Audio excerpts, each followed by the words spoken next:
Assalamualaikum warahmatullahi wabarakatuh. Waalaikumsalam warahmatullahi wabarakatuh. Alhamdulillahirabbil alamin. Wa bihi nasta'inu ala umuri dunya waddin. Wassalatu wassalamu ala sayyidina Muhammadin wal mursalin wa ala alihi washabihi ajma'in. Amma ba'du.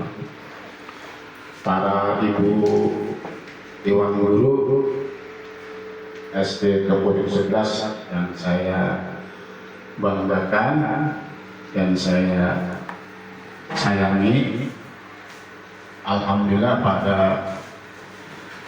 pagi menjelang siang ini kita sama-sama bisa berkumpul di ruangan yang cukup sederhana ini, tempat kita melakukan pekerjaan untuk menyampaikan materi kepada anak-anak kita. Mudah-mudahan apa yang kita lakukan sehari-hari mendapat ridho dari Allah Subhanahu wa Ta'ala. Selawat salam marilah kita panjatkan, kita sampaikan kepada kita Nabi Muhammad SAW. Semoga kita nanti di hari kiamat mendapat syafaatnya. Amin amin ya rabbal alamin. Bapak-bapak, ibu-ibu, dalam kesempatan ini marilah sama-sama kita perhatikan dan kita ikuti materi yang akan saya sampaikan, yang mana ini hasil dari observasi yang telah kita lakukan selama beberapa minggu, dari mulai bulan September ini, September di awal September sampai akhir September, di mana pada saat itu ketika kita ingin melakukan observasi, kita membuka dan melihat rapot kita. Bahwa rapot kita itu ada yang masih lemah gitu ya. Kita tahu kan apa yang masih lemah kita? Apa Bu? Ya, apa Bu? Literasi dan numerasi. Numerasi dan literasi. Nah ini, di mana kedua kata-kata ini memang di dalam kurikulum Merdeka memang menjadi satu kata yang harus kita lakukan di dalam kegiatannya. Ya sebenarnya literasi itu, literasi kalau menurut kita itu membaca, numerasi membaca huruf atau membaca angka-angka. Jadi kalau dulu kita punya calistung, membaca, menulis begitu. Nah, sekarang literasi dan numerasi. Itulah adanya pengembangan dari kalimat-kalimat yang ada di kurikulum kita saat ini. Setelah saya observasi, jadi saya menemukan ada 3 teman kita, ada 3 dewan guru, ada 3 yang masih perlu penanganan di dalam melakukan persiapan atau perencanaan di dalam pengajaran. Oke, kalau kita lihat yang pertama, ya, ini perlu biar nanti diperbaiki ya Bu. Yang lain juga mungkin ada ya, masih saya sebutkan atau ini sebagai contoh misalnya menurut observasi saya ya, pada saat menyampaikan pelajaran bahasa Sunda ya, sini kelihatan bahwa anak masih kurang aktif. Jadi hanya ibu guru yang lebih aktif bikin anaknya tidak ikut aktivitas. Padahal belajar untuk siapa? Belajar untuk anak, untuk siswa, untuk murid. Nah, oleh karena itu saya meminta untuk kedepannya lebih mengaktifkan kegiatan anak. Kemudian di dalam pelajaran olahraga, Pak Akbar ya. Jadi adanya tidak pemerataan ya, kurang merata Pak. Jadi Bapak itu lebih banyak melakukan kegiatan senamnya ya, di mana kegiatan yang makan. Nah, oleh karena itu ke depan harus dilihat porsi-porsi yang dilakukan, itu lihat disampaikan. Kemudian ada pelajaran agama ini, ya pelajaran agama. Untuk pelajaran agama, metode yang digunakan masih menggunakan metode yang lama gitu ya. Jadi gunakanlah metode yang sudah kita laksanakan sekarang, itu bahwa pelajaran itu kita perbesarnya untuk anak. Jadi anak yang harus kita beri kegiatan yang lebih banyak. Itu mengenai rapat pendidikan kita. Mudah-mudahan rapat pendidikan kita ke depan akan lebih baik. Jadi ada kabar gembira ya Bapak Ibu, bahwa jatah kita akreditasi tahun ini kemudian diperpanjang sampai tahun 2029. Insya Allah ini tidak berubah. Walaupun kata Ibu pengawas, katanya ini hati-hati Bapak. Katanya akreditasi ada 5 tahap. Kalau tahap 1 lolos, tahap 2 lolos, tahap 3 lolos, mungkin di tahap 4 dan 5 masih bilang, mudah-mudahan Bu, nanti guru-guru SD Pojok 11 akan berusaha bagaimana caranya supaya perpanjangan itu memang betul-betul hasil dari kegiatan teman-teman kita. Kemudian di dalam alur pembelajaran yang pertama memahami capaian pembelajaran atau disebutnya CP. Kemudian yang kedua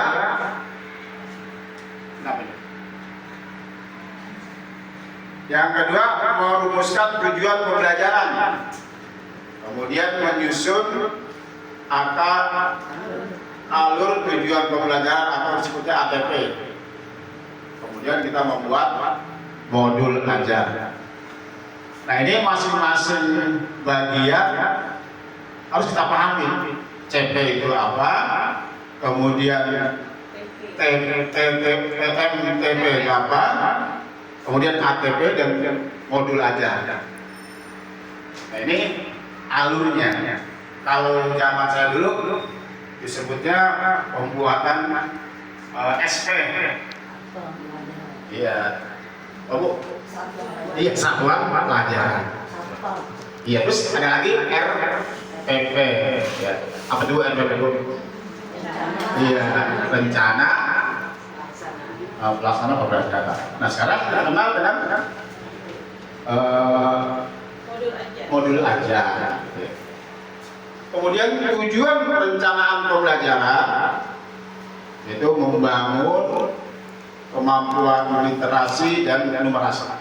Mas, ini seperti apa yang tadi kita di awal kita maksud ya. Mudah-mudahan ke depan nanti bisa dilaksanakan. Kemudian meningkatkan pemahaman konsep penting dalam mata pelajaran. Lalu mempersiapkan peserta didik untuk melanjutkan ke pendidikan yang lebih tinggi. Ya, kita sekarang anak kelas 1, tahun depan di kelas 2, tahun depan di kelas 3. Nah sekarang kelas 6, tahun depan di SMP. Itu yang kita persiapkan di sini. Nah kemudian menanamkan nilai-nilai dan karakter positif seperti disiplin, tanggung jawab, dan kepedulian. Ini yang harus kita tanamkan dan kita selalu ingatkan anak kita setiap kita menyampaikan materi belajar. Capaian pembelajaran itu apa sih itu disebutnya? Yaitu sebuah pernyataan yang menjelaskan apa yang diharapkan dapat diketahui atau dipahami dan dilakukan oleh peserta didik setelah melaksanakan suatu tahap pembelajaran. Ini disebut dengan apa? CV. Jadi CV kita buat maksudnya tadi untuk anak supaya anak bisa melaksanakan baik itu tingkah laku ataupun literasi atau numerasi ya, setelah kita sampaikan pelajaran itu. Kemudian tujuan pembelajaran yang kedua, tujuan pembelajaran. Jadi, apa sih itu? Seperti kompas yang memandu kita dalam proses belajar. Ini adalah deskripsi yang jelas tentang apa yang diharapkan siswa capai setelah mengikuti suatu pelajaran atau materi. Jadi kompas itu kalau kita mana-mana kompas nggak boleh. Pedoman. Jadi pedoman arah kita, anak kita itu apa yang nanti dia harus pahami, yang harus dia bisa setelah kita beri materi ini. Jadi itu sebagai pedoman atau sama dengan kompas kalau kita ingin mengetahui satu arah. Itu yang sebenarnya tujuan pembelajaran. Kemudian perencanaan pembelajaran, perencanaan pembelajaran.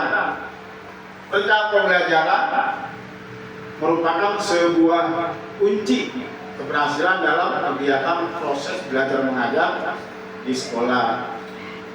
Penggunaan metode dan media pembelajaran yang sesuai dengan karakteristik serta peserta didik.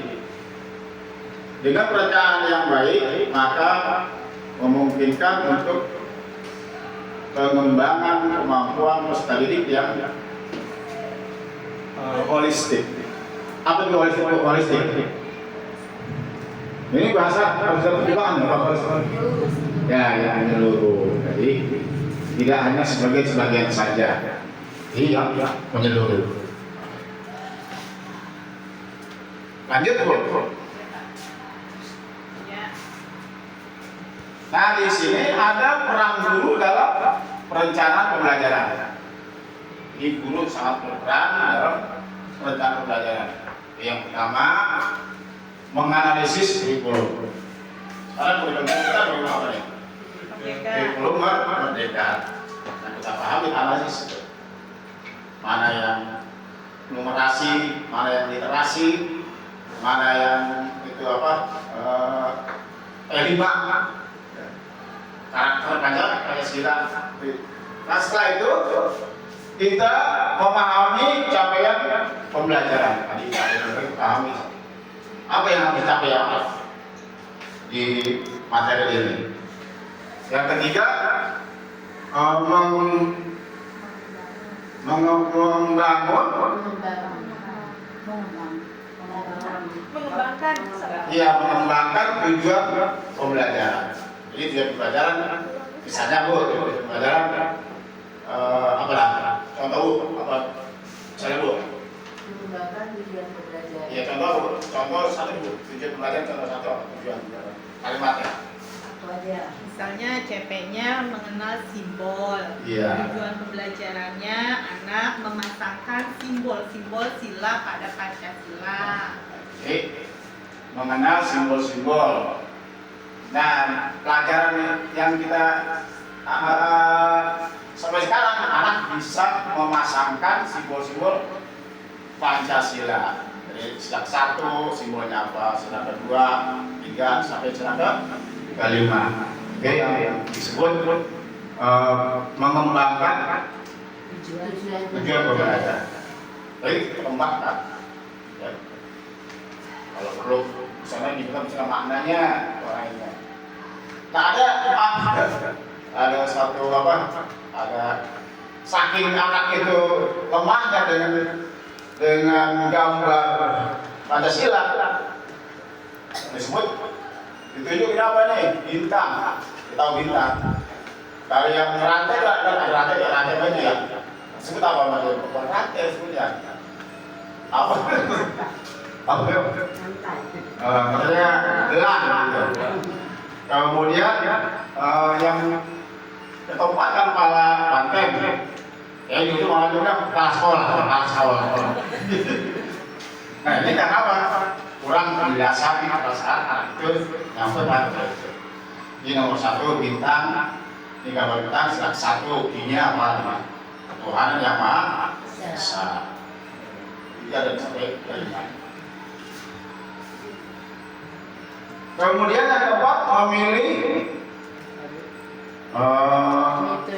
metode dan media yang tepat. Metodenya pilih yang kira anak itu mampu. Jadi metode yang bagus itu metode yang mana, Bu? Metode yang bisa diketik oleh anak. Medianya, media yang dekat-dekat sama anak ada. Yang susah. Tapi sesuai dengan tadi CP, ATP, dan tujuan. Yang kelima, merancang pilihan yang efektif. Kita adakan evaluasi atau sekarang disebut asesmen. Ya, jadi akhir kita lakukan asesmen itu hanya 5 soal, 3 soal. Yang penting menjelaskan dari tujuannya tadi di awal kita tulis dalam modul belajar kita itu.